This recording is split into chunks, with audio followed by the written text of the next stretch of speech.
Hi guys, எல்லோரும் எப்படி இருக்கீங்க? எல்லோரும் நல்லா இருப்பீங்க நம்புகிறோம். இன்றைக்கி வந்து நம்ம ஒரு விலாக் தான் பார்க்க போகிறோம். நாங்கள் புதுசாக பைக் எடுத்தோம். ஸோ அந்த விலாக் பற்றி பார்க்கலாம் வாங்க. இப்போ வந்து பஸ்ஸில் ஈரோடு போயிட்டுருக்கோம் மார்னிங்கு. நாங்கள் வந்து ஈரோட்டில் ராயல் என்ஃபீல்டு ஷோரூமு அங்கே தான் ஆல்ரெடி பைக் செலக்ட் பண்ணி வச்சுட்டு வந்தோம். இன்றைக்கி போய் வாங்கலான்ட்டு போயிருக்கோம்.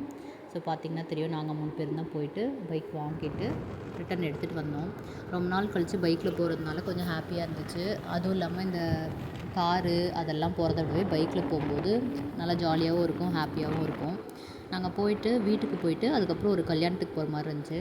ஸோ அதனால் கல்யாணத்துக்கு போயிட்டு அங்கே கொஞ்சம் நேரம் உட்காந்துருந்துட்டு பொண்ணு மாப்பிள்ளைக்கு கிஃப்ட் கொடுத்துட்டு அதுக்கப்புறம் சரி சாப்பிட்டு போகலாம் அப்படின்னு சொல்லிட்டு மேலே சாப்பாடு போட்டுட்ருந்தாங்க. ஸோ அதனால் அங்கே போய் சாப்பிட்டோம். மஷ்ரூம் பிரியாணி, பொரியல், காலிஃப்ளவர் சில்லி, அப்பளம் எல்லாம் வச்சுருந்தாங்க. பையன் வந்து தயிர் மட்டும் வாங்கி கொஞ்சமாக சாப்பிட்டுட்டு போதும்னு சொல்லிட்டான், மற்ற எதுவுமே சாப்பிடல. அப்புறம் நான் இதெல்லாம் சாப்பிட்டுட்டு மறுபடியும் ஒயிட் ரைஸ் வாங்கி சாம்பார் அப்புறம் ரசம் எல்லாம் ஊற்றி சாப்பிட்டுட்டு முடிச்சாச்சு. நெக்ஸ்ட்டு பவீஸ் பார்க் போனோம். அங்கே ஒரு ரிலேட்டிவ் ஃபங்க்ஷனு. சரி அங்கே போய் சும்மா பார்த்துட்டு மட்டும் வந்துடலாம் அப்படின்னு சொல்லிட்டு போனோம். அங்கே கொஞ்ச நேரம் எல்லாம் விளாண்டுருந்தாங்க.